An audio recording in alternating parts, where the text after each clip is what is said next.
First of all, I want to talk about certain aspects of coloring. When we look these examples, we can say that the coloring is very nice. It looks very good, and we can easily say that this is an architectural drawing with very nice colors and very nice drawing method here. And another example, this is a plan. It's probably hand drafted. Very nice drawing method. And with the colors, we can see the paints here. Up here, there are markers. With the colors, it looks very pretty here. And everyone, everyone admires their architects with their drawing skills, especially freehand drawing skills. And it doesn't specifically it's not necessary for us to do it hand drafting, hand drawing. We can do many things with softwares, with computers as well. And they all look very nice. And this is one of our professors.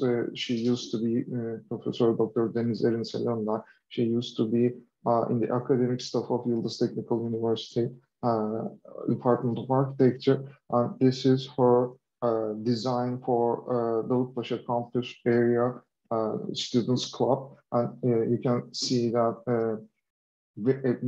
that's very nice watercolor drawing. And here another example that I found in internet. This is as well a watercolor painting. And I just wanted to ask you, is there a difference between these pictures? As architects, why do we use colors? And is it to make prettier drawings, or let's say that we want to make our clients like our designs more? Are these the main goals here? Or is there something else going on? Let's look at this drawing. It's an indoor perspective, one-point perspective, which looks very nice. And when we look closely, we can try to understand certain things. That this is a living room with a nice sofa, comfortable cushions, a table. But in some parts, it gets a little hard to understand, to recognize what are these things. Like, are these paintings, or are these windows, or how about this? Are these glass, or is this a TV unit? It's not very easy to understand. However, once you start to use colors, you will get you will you will find it easier to understand. And now we can say that these are windows. This is a niche that holds an object, a vase there, and this is the wall itself with a TV unit. And it is not just to make the drawings prettier, but to express them, express the idea, the design, the organization in a better way, so that people, clients, other people can be able to understand these ideas in a better way. We can say also we can use these colors in order to test our design for ourselves. This is what we imagined. This is what we thought that these colors, these indoor surfaces, these indoor organizations may look nice, but we want to see them on paper so that we can test them. Are they really nice? Or we can try some other colors. I want to give you another example, nice sketch. But once it's get colors, we will be able to understand the ideas, the organization, the ambience that has been created. If you don't like, we can change it. But first of all, we need to see it ourselves. And then we can use this technique to express our ideas to other people.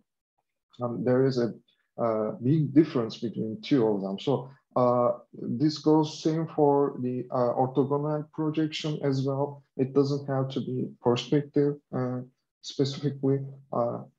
You can explain the idea, the design in a better way. And there are lots of different options for coloring, hand coloring. First, we see markers here. Generally, we get them with two tips. This is a sharper tip, and this is a wider tip. The other option is colored pencils. You can find them in sets, or you can buy them one by one. If you have the money, you can get bigger sets. These are crayons. They have a kind of an oily substance in them. And these are, as you all know, watercolor paints. You need brushes, different types of brushes. You can get different brush strokes here, and you can use them to express your ideas in a better way. Also, you can buy them one by one in these tiny cubes here. And if you find something like this, you don't need to pay money. You can just find the plate or something. And with a little bit of water, you can use these. And you have this option too. Instead of buying different brushes, you can just get one of these brush pans, which you can fill a little bit of water inside, and you can use this brush pan for different colors. If you clean the tip when you are changing the color, then you will be able to do this. And also there are these options with a narrower, almost paper-like substance for watercolors. Here, I advise you not to pay lots of money for sets, either for markers or colored pencils or watercolors. Instead of paying a lot of money for the set, like 12 pencil set, or let's say 24 pencil set, you can buy them one by one. Both the watercolor like this, you can buy tubes, and you can buy crayons like this, or pens individually, or markers, and you can. It can be wiser to prefer a better quality brand, so that with the same amount of money you will get like 2 or 3 markers with a higher quality. And the important thing here is to choose the color. I believe that just choosing like 3 or 4 colors for markers, for colored pencils, or for watercolor, it will be enough for you to finish your school. That's my advice, or opinion, at least I can say. And here, about the color preferences, this video shows nice knowledge.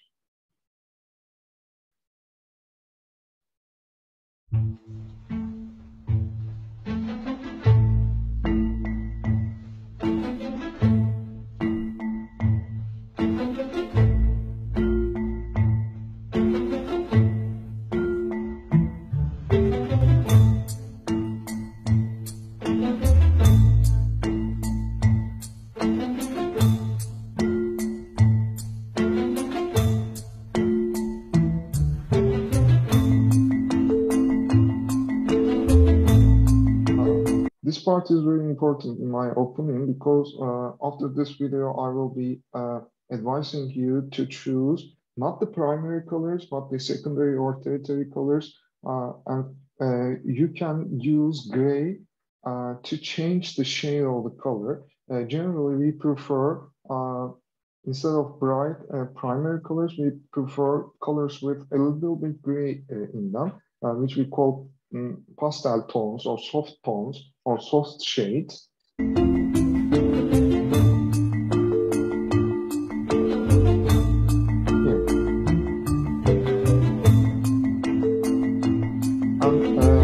These information, this knowledge is important for you, not just about your hand drawings. Also, you will be using computers soon, and in certain programs, softwares, you need to have these information in order to pick, select the right colors for your presentations.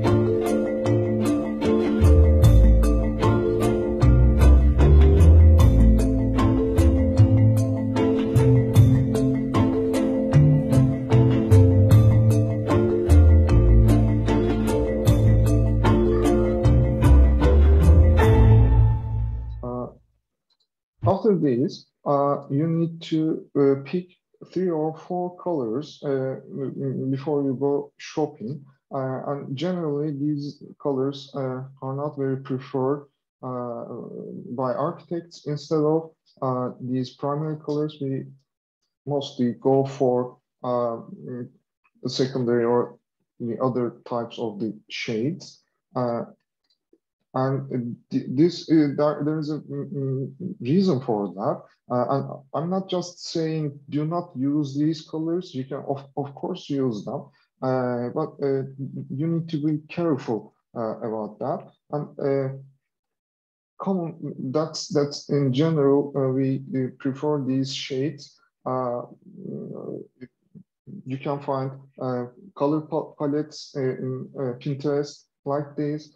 Because they are what we see in nature mostly. And here are some ideas for you to choose when you are shopping. You can prefer one bright color like this, and the rest of your choices can be shades of soft shades of blue, green, and I advise you to get a gray color like this. So by combining these different options, you can create better presentations. And here we see these are the common shades, common colors that we see in nature very much. And there are some web pages that I want to share with you. The first one is Design Seeds. This web page, the website was created by a designer who loves colors to be a source of inspiration. It contains a wide variety of eye-pleasing color palettes, which the designer extracts from unexpected captures. So these combinations can be good for you from now on. You can use them in your studio courses as well. The other website is named Coolors or Colors. It's an instant color scheme generator. It shows a new random color scheme every time it is opened. You can lock one of the colors and the app will generate endless schemes which include that color. You can view all shades of the previous schemes as well as how it would look to the color blind.